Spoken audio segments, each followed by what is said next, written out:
Karlina lagi, Karlina.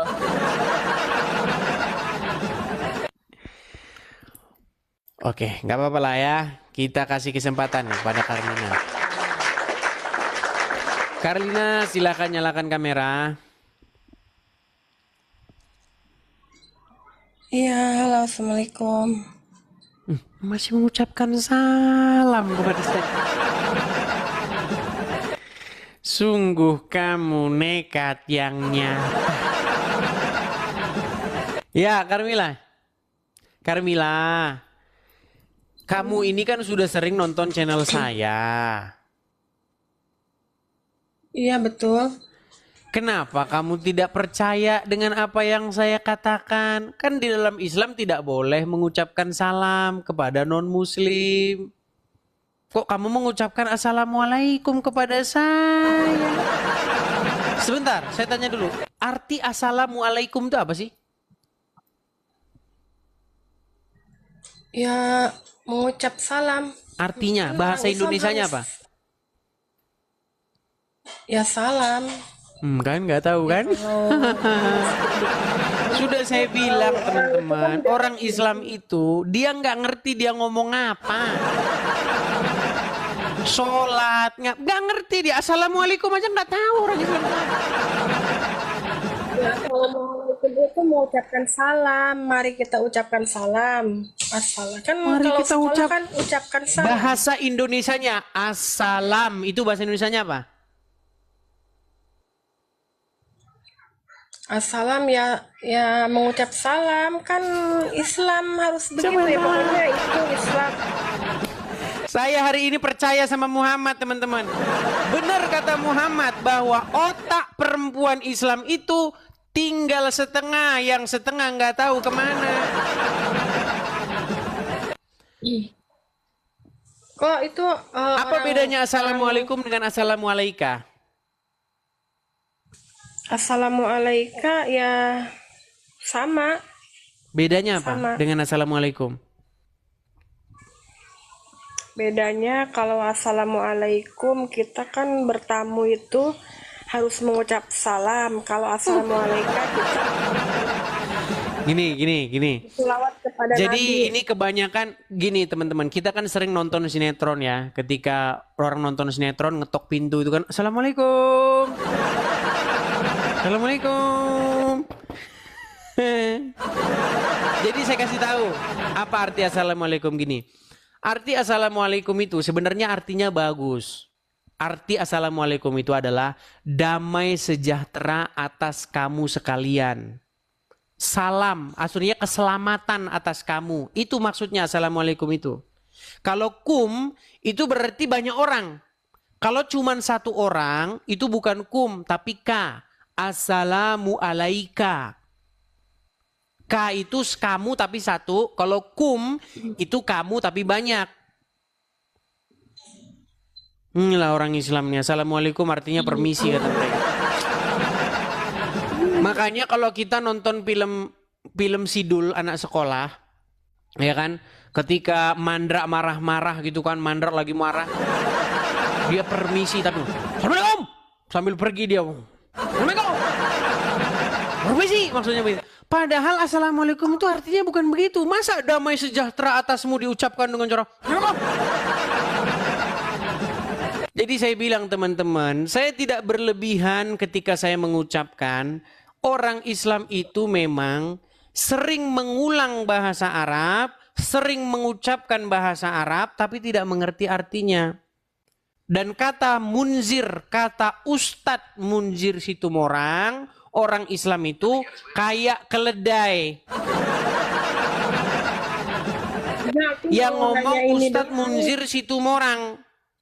Wah, orang Islam itu kayaknya dijelek-jelekin aja. Bukan saya yang bilang. Mau saya puterin, denger. Nih. Makanya saya selalu ingin naik gitu. Tapi tidak memahami Al-Quran. Senang mengulang berbahasa Arab tapi tidak mengerti bahasa Arab. Suka membaca Al-Quran tapi tidak memahami maknanya. Akhirnya apa? Menjadi keledai. Menjadi keledai. Itu yang ngomong bukan saya. Kok kamu bilang saya menjelekkan sih? Harusnya benar, kalau ada tapi perkataan seperti itu, harusnya menjadi cambuk untuk introspeksi diri, Karlina. Betul Bang Ede, saya akui bahwa banyak umat kami yang seperti itu. Dari sini kami mengambil pelajaran, wahai saudara-saudaraku muslim, supaya kita berubah. Harusnya bilang begitu. Jangan bilang memfitnah, menjelek-jelekan. Memang fakta kok, menjelek-jelekan gimana? Yang ngomong seperti keledai bukan saya, tapi Ustadz Munzir Situmorang. Situmorang. Situmorang. Ada ya, itu orang Kristen itu dididik enggak ya sama agamanya? Kok sering menjelek-jelekan, katanya Muhammad, katanya ngentot, katanya gitu. Saya nggak pernah pakai bahasa gitu. Pokoknya bahasanya gitu lah. Saya nggak pernah pakai bahasa begitu. Kalau ada saya ngomong begitu, Iya. saya terjun dari Monas. Saya nggak pernah ngomong gitu. Tapi kalau Muhammad saya katakan dia nabi yang kena sihir, ya saya memang bilang itu. Dan itu fakta. Muhammad menikahi anak di bawah umur, juga fakta. Muhammad menyuruh wanita menyusui pria yang dewasa, juga fakta. Fakta semua. Iya, maksudnya kok orang Kristen itu ya banyak ke saya itu tuh di pesan-pesan gitu, katanya Karlina kamu murtad aja, katanya Muhammad itu katanya Jangan diulang-ulang bahasa seperti itu. Jangan diulang-ulang.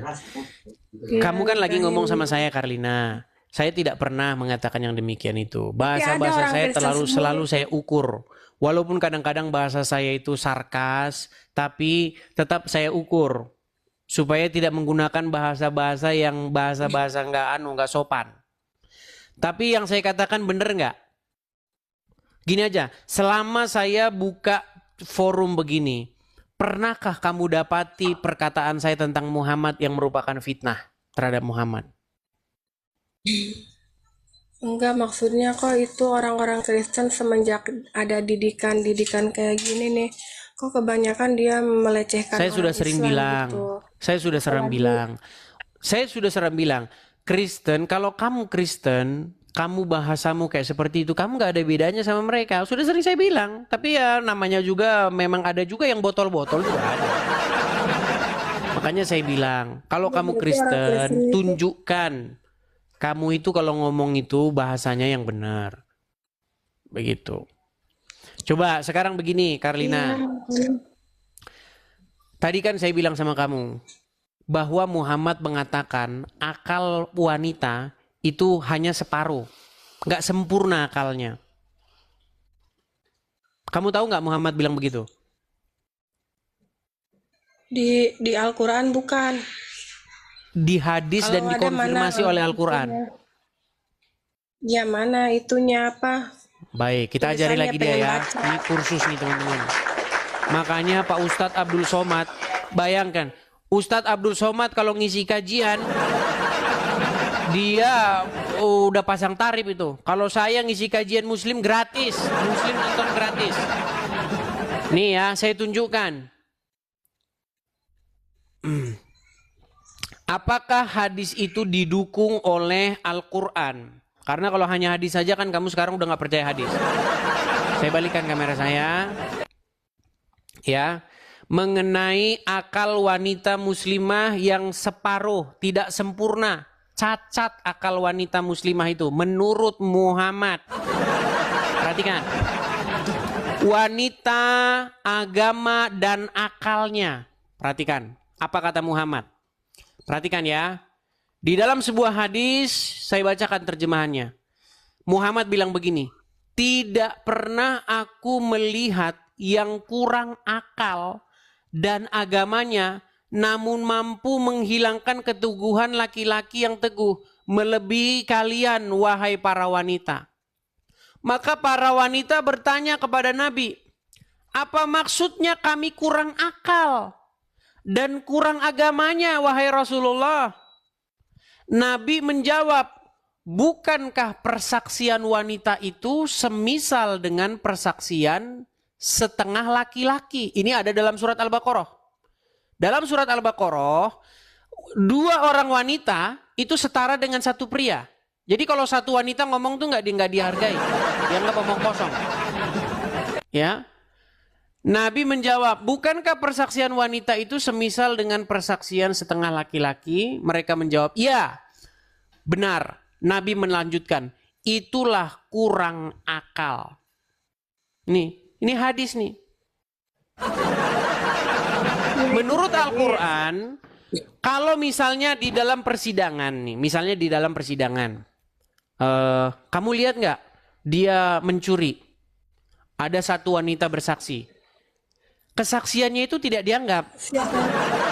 Nggak dianggap. Nabi Muhammad mencuri. Nggak nyambung kan? Nabi Muhammad itu kan dia tauhidnya benar, tapi dia mencuri. Justru Nabi Muhammad Makanya itu saya mengajarkan bilang, hari Islam ini itu, saya percaya dengan Muhammad bahwa akal wanita muslim itu memang separuh. Saya tidak bilang Muhammad mencuri, saya bilang seandainya di dalam persidangan ada seseorang mencuri, lalu wanita dipanggil menjadi saksi, itu tidak bisa. Karena harus 2 wanita baru setara dengan kesaksian 1 pria.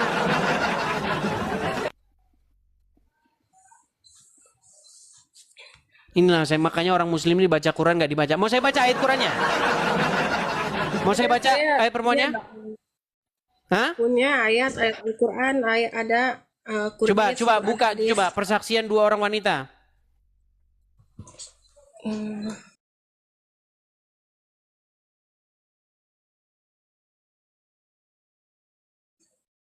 Qara ayat yang ke-282.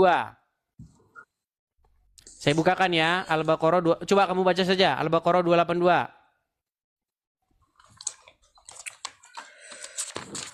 Ayat 282 ya. Ya.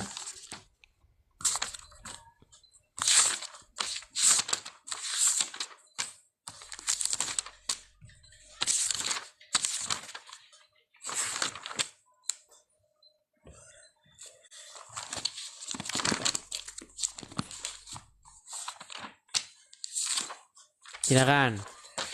Itu agak panjang ayatnya.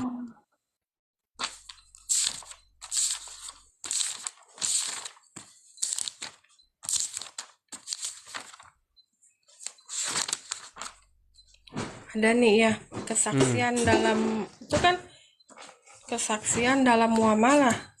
Apa tuh Iya, muamalah? persaksian seorang wanita itu setara dengan persaksian 2 orang wanita itu setara dengan 1 laki-laki. Ayatnya panjang sekali tuh. Iya benar, panjang.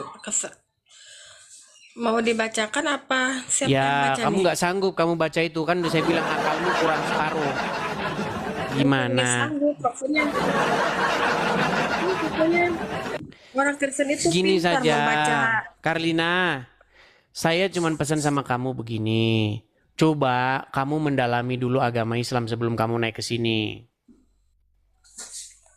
Ya agama Islam itu sebenarnya gampang. Ke-1 Imani saja mempercayai gitu kan? Ya, yang kedua mempercayai Nabi Muhammad sebagai nabi. Habis itu Yang mencuri ketiga, berzina masuk surga kan? Iya, kalau dia tobat. Gampang. Benar kata tobat, kamu, agama Islam itu simple. Yang penting percaya Allah itu Tuhan, Muhammad itu Nabi, masuk surga. Betul? Betul nggak? Betul. Iya, mau maling, mau berzina, masuk surga. Betul? Ya kita bertobat. Bertobat dari mana? Bertobat dari mana? Tidak ada hadisnya berbunyi bertaubat. Jelas-jelas hadisnya berbunyi barang Menyesali siapa yang mengucapkan syahadat, dia masuk surga walau berzina dan mencuri. Nggak ada di situ bertaubat. Nih, coba ya dengerin nih. Ya, Ini sudah saya putarkan terus, lo dengerin nih. Man qala la ilaha illallah Muhammadur Rasulullah dakhalal jannah. Siapa yang mengucapkan la ilaha illallah Muhammadur Rasulullah dakhalal jannah. Semua umat Muhammad sallallahu alaihi wasallam masuk surga. Nabi yang mengatakan. Datang sahabat bertanya, wa in zana wa in sarat Bagaimana kalau dia berzina? Bagaimana kalau dia mencuri? Kata Nabi, wa in zana wa in saraq. Dia berzina, dia mencuri, tetap masuk surga. Masuk surga. Masuk surga. Emang benar. Makanya Allah, indahnya agama kalau dia Islam itu seperti seandainya- itu. Makanya Angelina Sondak mualaf. Habis mualaf, mencuri uang rakyat. Masuk surga. Yang penting dia percaya Allah Tuhan, Muhammad Nabi, ya itu. Simpel aja. Makanya nggak perlu otak kalau mau jadi orang Islam. Betul nggak? Ya. Enggak juga nih, maksudnya kalau dia mau meninggalnya itu mengucapkan syahadat atau enggak mengucapkan salawat Nabi. Iya, walaupun dia dalam makanya keadaan berdosa. yang terpenting kan mengucapkan syahadat dalam agama Islam, betul? Kan itu belum tentu husnul khotimah. Kita itu kan tidak tahu matinya. Mulai meragukan. Karlina, sudah jelas yang ngomong itu, yang mengutip hadisnya itu Abdul Somad.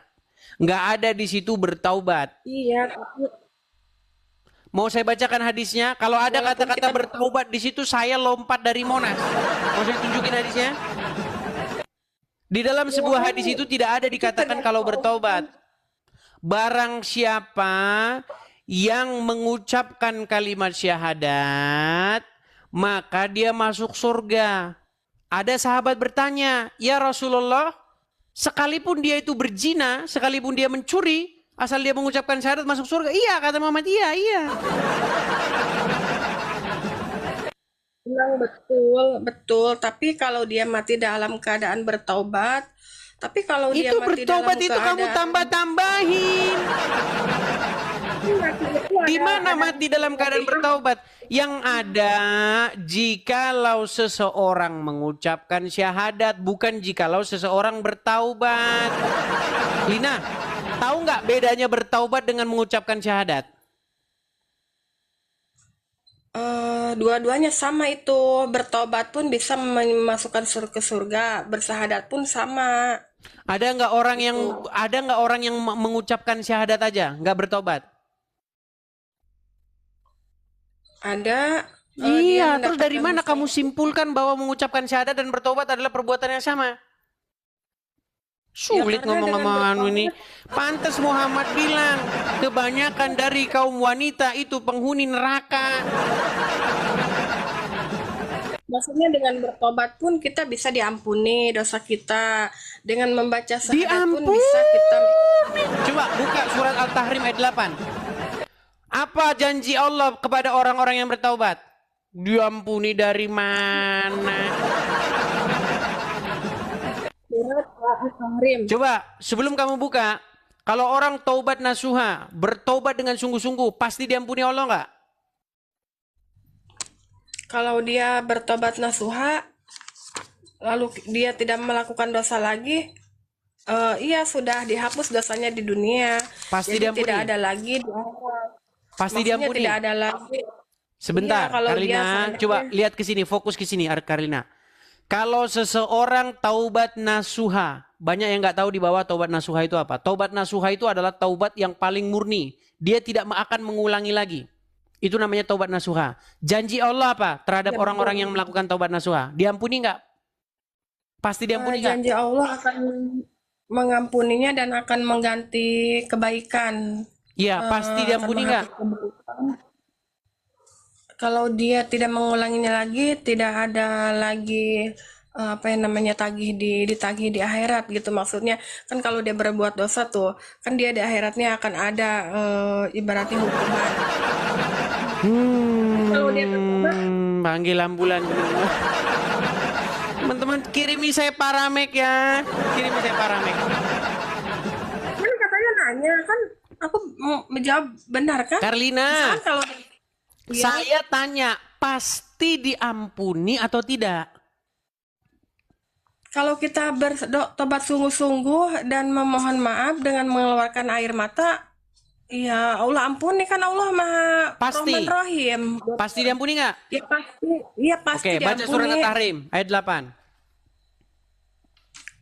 Kalau aku buka-buka kan di sini kan itu tuh tebal. Silakan. Di situ aja. Kamu nggak punya terjemahnya? Ada, ini kan Kurdis tuh. Aku Ya punya sudah, coba baca terjemah Kurdis. surat At-Tahrim ayat yang ke-6. Bentar ya, ini kan lagi nyari. At-Tahrim ayat yang ke-8. At-Tahrim ayat yang ke-8. At-Tahrim yang ke-8.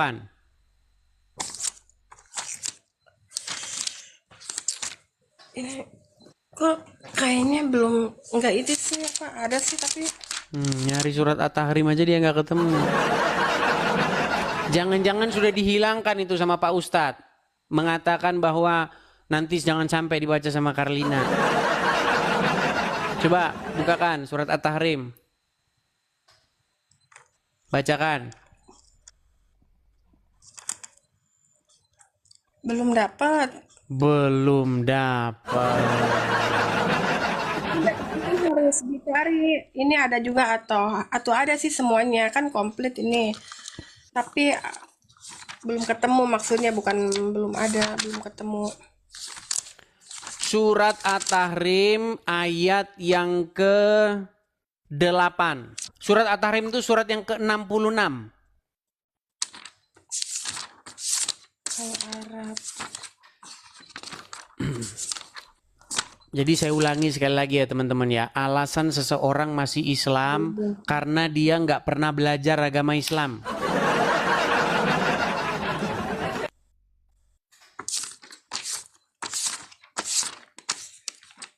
Surat yang ke-66, surat At-Tahrim.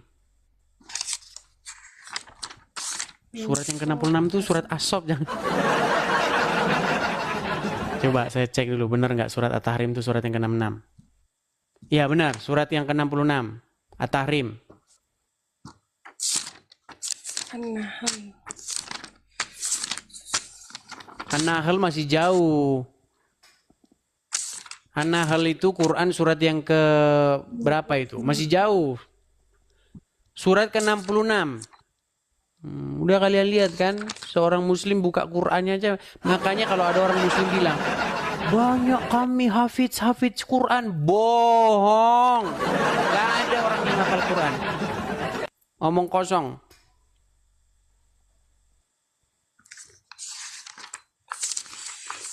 At-Tahrim dekat surat mana ya kalau boleh tahu? Ya udah, coba nanti kalau kamu udah ketemu balik lagi sini. Atau tanya dulu Pak Ustadz, di mana Pak Ustadz surat At-Tahrim berada?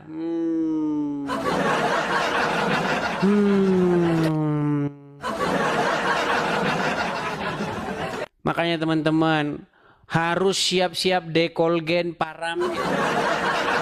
Apalagi kalau ketemu Rijal. Aduh. Yuk, silakan. Makasih, terima kasih.